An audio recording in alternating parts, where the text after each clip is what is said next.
Welcome to VanCity Card Breaks. I know that this video is going to be a little different than our past ones where we've been opening up product. This one's going to be focused specifically on who to invest in, what cards to invest in, what players to invest in based off of the NBA playoffs because it starts tomorrow. What have you thought so far of like the games that have been played already? It's been fun to watch. I mean, we all missed watching basketball, any kind of sports really.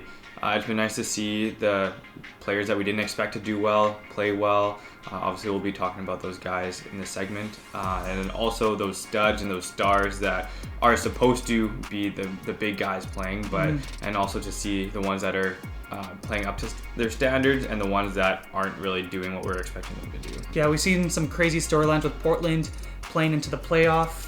Like with their play-in game, which actually happens today or had happened already today, the day that we filmed this video. And the playoffs begin, but we've seen crazy things like the Pelicans not play very well. You've seen LA, like when it comes to the Lakers, not play super well, but they haven't played everyone. Same with the Bucks. But then you've seen like Phoenix turn it on, but they didn't even make it in the end. You've seen big players like TJ Warren going off. You've seen rookies step up like Michael Porter Jr. and his cards are skyrocketing, and Tyler Herro and all of that. And so one big tip for you guys, and the reason why we want to make this video on who to invest in based off of who's in the playoffs starting tomorrow is because if you utilize this period of time in playoffs, you can make a lot of money because you can invest and buy cards right before the playoffs. And if you pick the right people that will go deep into the playoffs, they'll have crazy big games, carry their teams on their backs. Those cards can skyrocket and you can sell them right at the end of the playoffs. Like with Kawhi last year with Toronto, his Prism cards were like $60 before the playoffs. So not like at the beginning of the season, but before the playoffs. And at the end of the playoffs, you could sell them for $360. So you multiplied what you made on it. And so that's why we think that this video is going to be really important. We're going to be talking about 3 players from each team. One that's a little bit older that we already know is pretty good, but we think that they could turn it to up another level. And make more money or carry the teams on their backs. We've got our favorite rookie or second year player, and then we've got our long shots, like the dark horses of who could skyrocket if they just depending on situation and their team and how they play, just end up going from $2 and just going way up. So Jonas, you're going to get started because you're in the Western Conference. Yeah, so I'm going to be starting off with the LA Lakers and the Portland Trail Blazers. I'm going to have to go with the Lakers on this one just because they are a powerhouse. They have LeBron, they have AD, they have Rondo coming back now, which will be a huge factor. Hey, Rondo's actually coming back? Yeah, they said he could be coming back within the series and play, so that'll be good for them. A guy that can actually assist and not having LeBron having to carry the ball up the court every single time with point guard. And I just think that the Lakers will have too much star power for Portland, even though they're playing very well. Even with Dame getting 50-point games in the bubble here, I feel like they're going to be able to shut him down at points. And then also during the season, the Lakers ended up beating Portland 2-1 in their series of games. And so yeah, obviously I think that everyone should be investing in LeBron just because he's a star, and those prices will go up for sure if they move to the finals. And if they win, they'll only keep on going up from there. So you're never going to lose your money with LeBron. And then as a young guy, I feel like on the Lakers, you should invest in Kyle Kuzma. He's one of my favorite players. He's not getting the attention he deserves, I think, in my opinion, especially with AD and LeBron on that team. And then being able to buy his cards with a cheaper price tag when they make to the finals and potentially win, I think that his cards will skyrocket. And he also showed that he could handle being under pressure with that game-winning shots and stuff like that. Yeah, definitely. And then a younger player on the Trailblazers, I think that could be a good investment, is Zach Collins. He's only 22 years old. He's a younger guy. He doesn't get a whole lot of minutes, but he does start here and there, and he's a tall guy, so he's going to be able to block shots, be good defensively. He's getting a good amount of rebounds in every game, and whenever he plays more minutes, he's getting more points, more rebounds, and I think you can get his cards for very cheap right now, so he would be a good investment. And I've got the Eastern Conference. And so in the first, we've got Milwaukee versus Orlando. And I would be very surprised if Orlando ended up giving them any trouble whatsoever, even though the Bucks haven't been playing amazing once we've been in the bubble.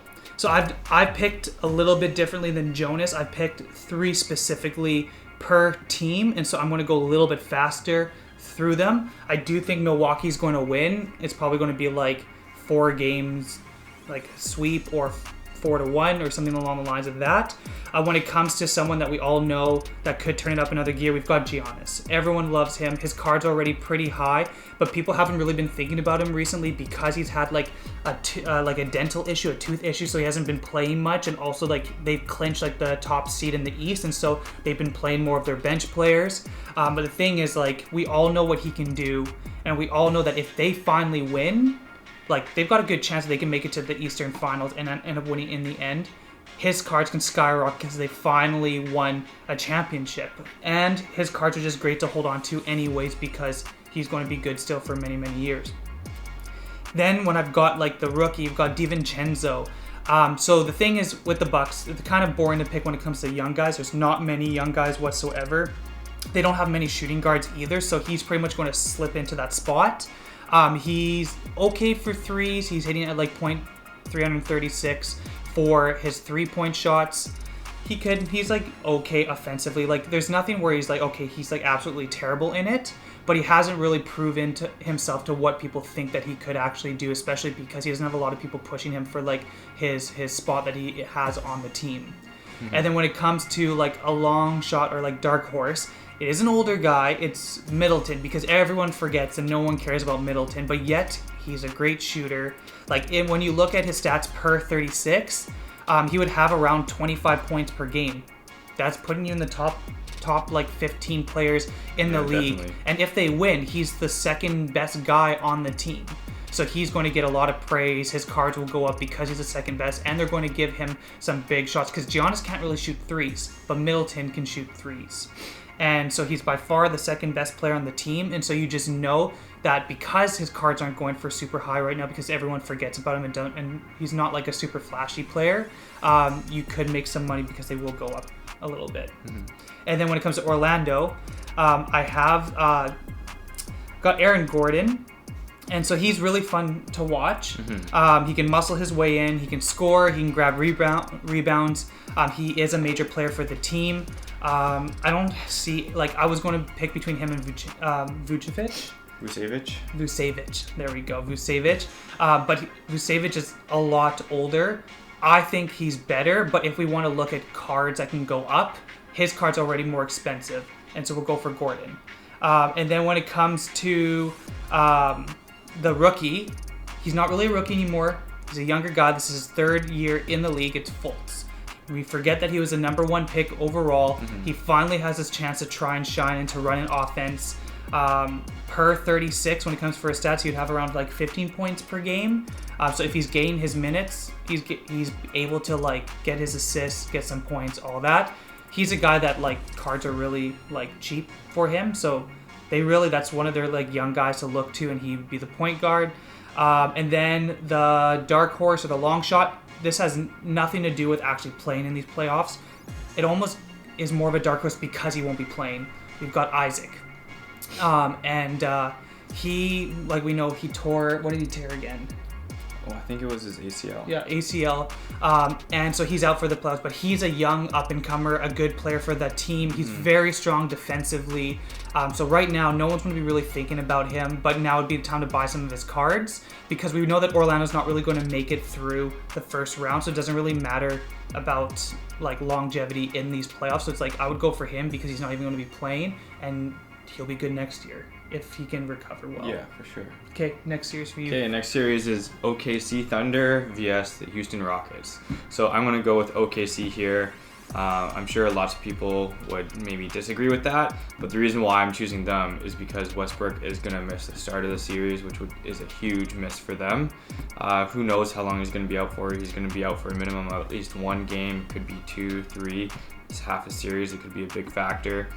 Then also the Thunder in this season has beaten Houston 2 out of the 3 times. So they're winning that series.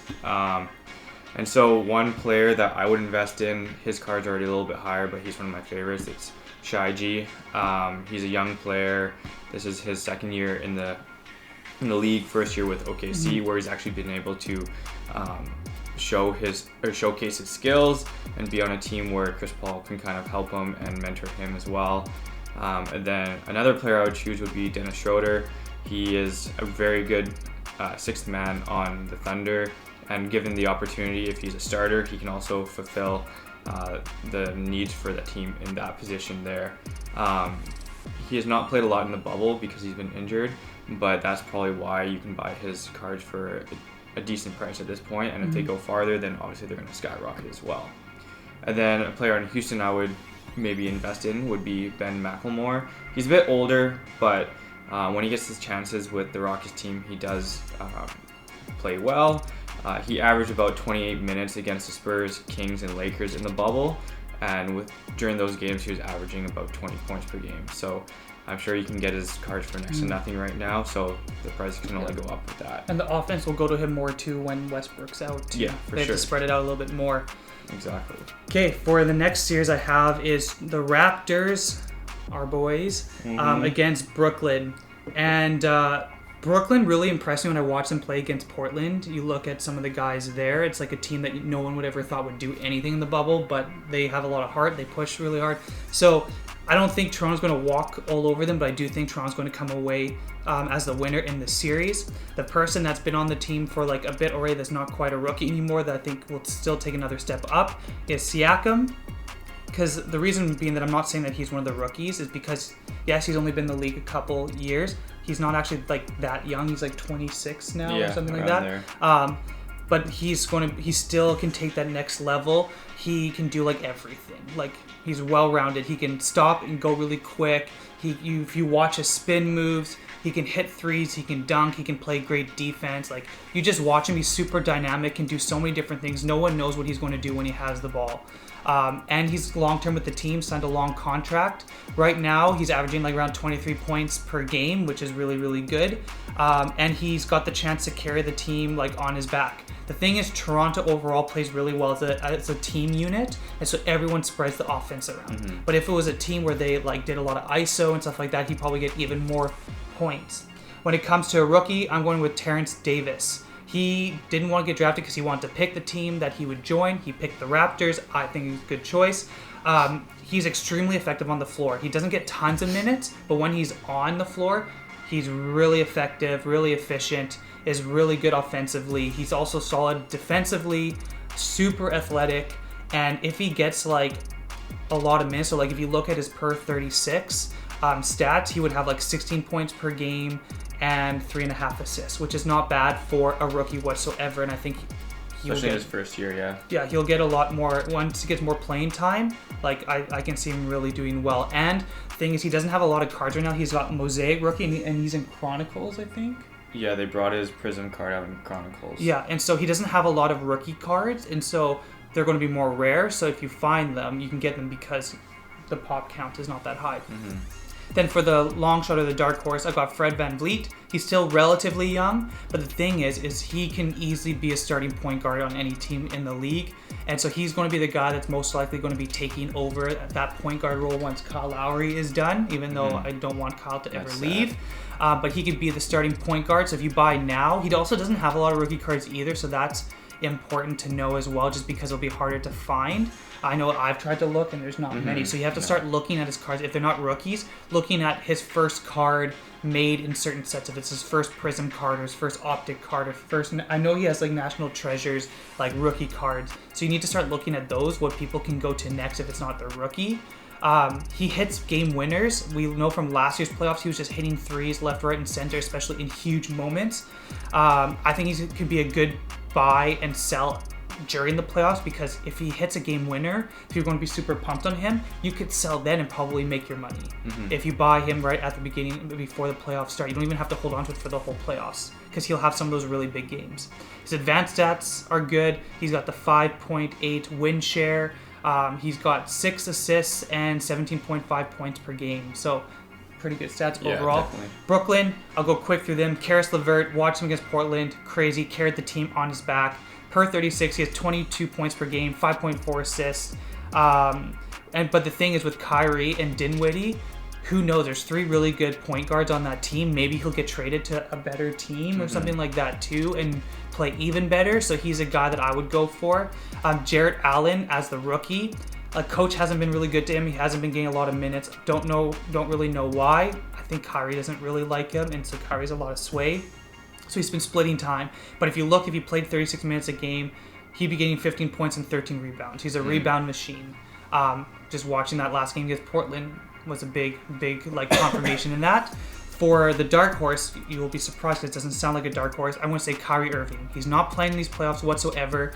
But the thing is the same year, so his 2012 year, if you look at all the comparables, you look at Kawhi, his PSA 10 for his Prism is $4,599. For Anthony Davis, it's $3,083. For Lillard, it's $2,825. Guess what Kyrie's is? $865. So at some point, once he starts playing, it's going to have to correct. And so if you buy now and he plays really well, because think about it, he's going to be with Durant next year, and that team's going to be really, really good. So that maybe buy now, and then when they start playing, they'll start to go up and start to get closer to the other guys. Cool. Next series is Denver Nuggets against the Utah Jazz. So I think the Nuggets are gonna really just destroy the Jazz in their 7-game series pretty easily.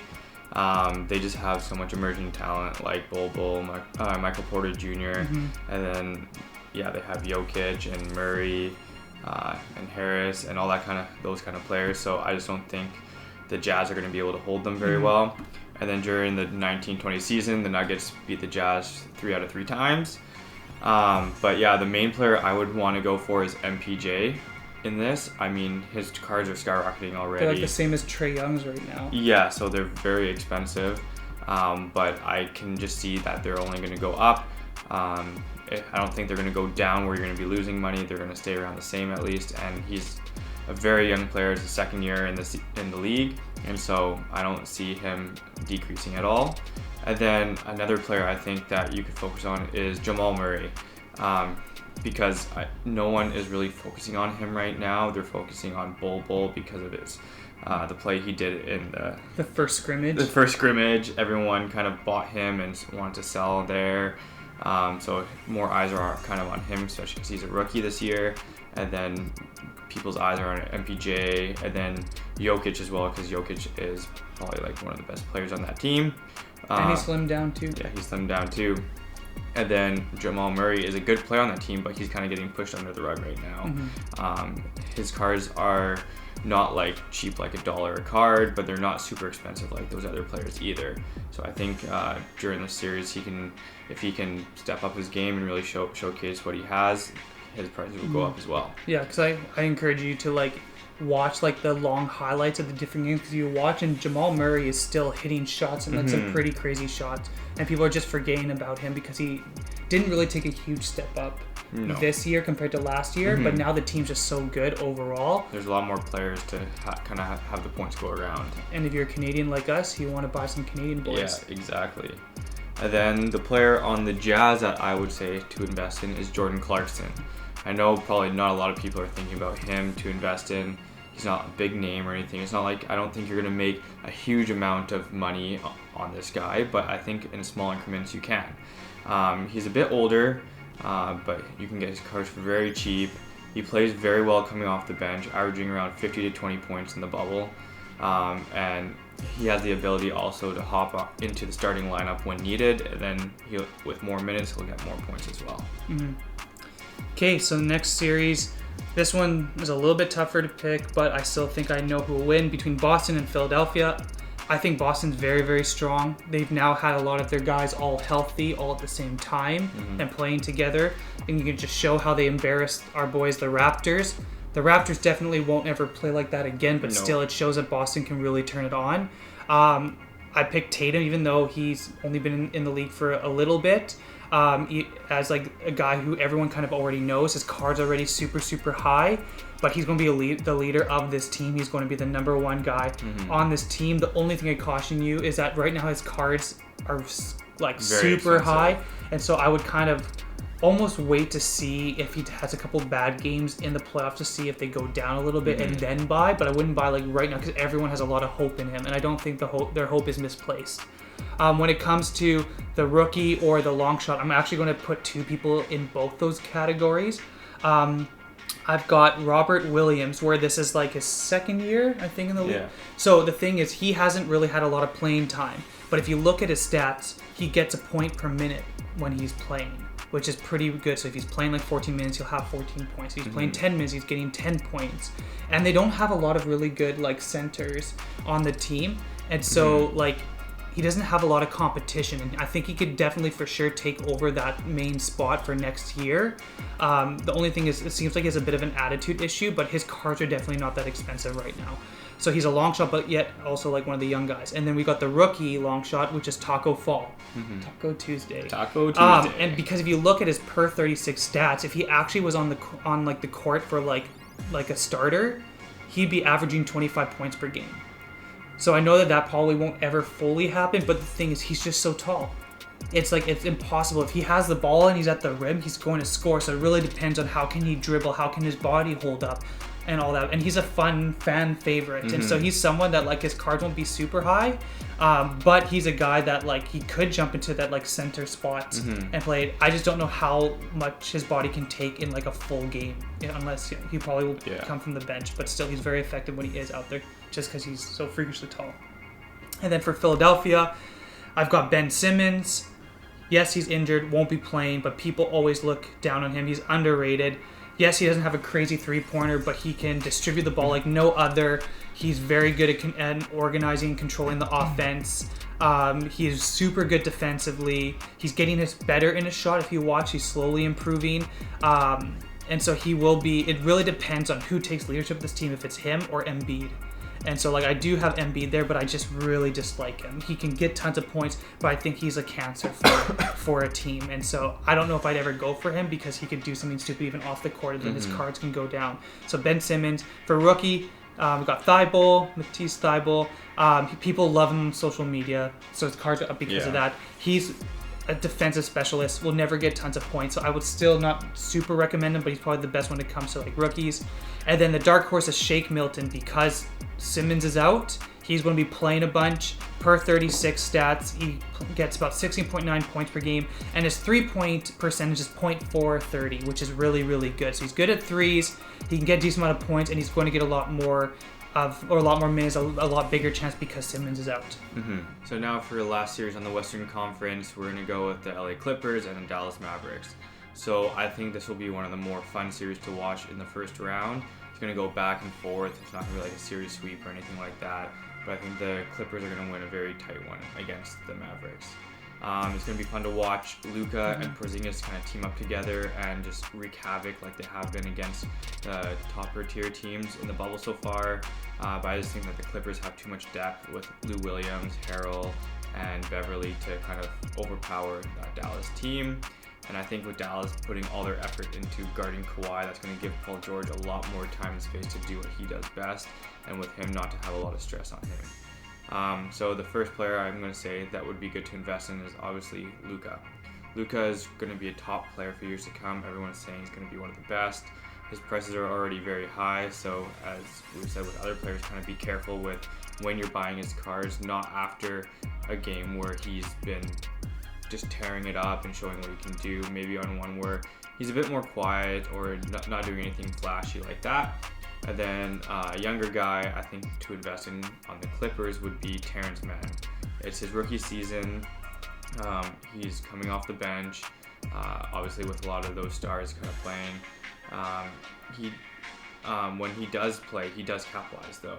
Against Brooklyn, he played 23 minutes and got 14 points and 3 rebounds. And then against OKC, he got 42 minutes and he got 25 points, 14 rebounds, and 9 assists. That's pretty crazy. Almost a triple-double, so that's some good stats. So he's showing that when he has the opportunity, he is going to succeed. And no one is really looking at him right now, so I think he could be a good investment. And then on the Mavs, I think Tim Hardaway Jr. could be a good player to invest in. He's the kind of player that will thrive when teams are giving their focus more to Doncic and Porzingis, and he's able to step up to the occasion when they're not maybe playing their best or they're not getting the playing time either. Okay, for the last series for the East, we got Miami versus Indiana. Indiana's been playing really, really well, but I think when Miami has to step it up, I think they're going to step it up, and I think Miami's going to win, but I think it's going to go pretty deep. It's probably going to go like 4-2 or 4-3. But for Miami, I would say go with Butler. Same thing with Kyrie. Butler's PSA 10 card from the 2012 year are only $735 when all the other guys in comparable, yes, they're a little bit better than him, but their cards are so much more than Butler's that it has to correct if Miami actually plays well. And a little bit like insight to what I'm going to say when I make all my picks for the Eastern Conference, I think Miami's going to go pretty far, even though they haven't done great in the bubble so far. But I would go for Butler. We all know who he is, what he can do. When it comes to rookies, we've got Tyler Herro. So now when he's actually getting playing time, he's running the offense. You can see he's had his 30-point game. He's having 25 points, 27. He's super strong offensively, and he's got the Miami style like attitude. Like he feels like I'm the boss. I'm going to take over this team. Like no one can bother me. He's perfect for Miami. People love him. I really like him. I'm investing in his cards because he's going to be one of their main guys for a while. I think more than Kendrick Nunn because he is also younger. And then the dark horse, he's a little bit older, is Duncan Robinson. People compare him to Klay Thompson because from three-point line, he's automatic. Like I watch him, no matter how he shoots, what foot he plants off of, his body positioning, whatever, he's just sinking those threes. He hits them with a rate of like .446, which is really, really good. So people love threes. They want to invest in him. No one's really looking at his cards, so that'd be good. For Indiana, I had a hard time with Indiana because they're just like a really strong team unit, but no really crazy guys other than TJ Warren, but his cards are skyrocketing, so I wouldn't go for him right now because they're going to be hitting at the height. They're not going to go much higher. And if they don't get out of the first round, they're not going to go much higher, but he is showing what he can really do. And so I don't really have to explain much more about that. When it comes to younger guys, I still think Brogdon, he did well on Milwaukee. We know what he could do for them. In a couple games in the bubble, he's hit around 20 points, but they don't have any really young good guys. Like I like this guy, like Sabonis, but he's injured, so he's the dark horse. Advanced stats are great. His win share is 7.5. He's a sleeper because he isn't playing because he's injured, but he's still younger. He averaged 18.5 points per game, which is great for center like power forward. And so he's the guy that not many people think of. He does shoot really close to the rim. That's why he's very effective and efficient. But overall, like I think he's one of the better younger players on Indiana. So now what we're going to do is, since we've gone through each player from each team, we're going to quickly go who we think is going to make it. And I know we haven't told each other our picks, but I'm going to go first, and then Jones, you can go for who you think will make it out of the West. I'll make it out of the East, and who we think will make it against each other in the finals. Yeah. So I think Milwaukee's going to beat Orlando. I think Miami's going to beat Indiana. I think Boston's going to beat Philly. I think Toronto's going to beat Brooklyn. So you have Milwaukee versus Miami. And I think that this is going to be the upset. I think Miami's going to beat Milwaukee. Milwaukee hasn't been playing well. They both have about the same records in the bubble. But Miami is just so much more on fire. Their heart is in. They got a lot of young guys. And I think they can pull through and beat Milwaukee, especially because Giannis has been having like the tooth issues and stuff. And then the next grouping in the second round is Toronto versus Boston.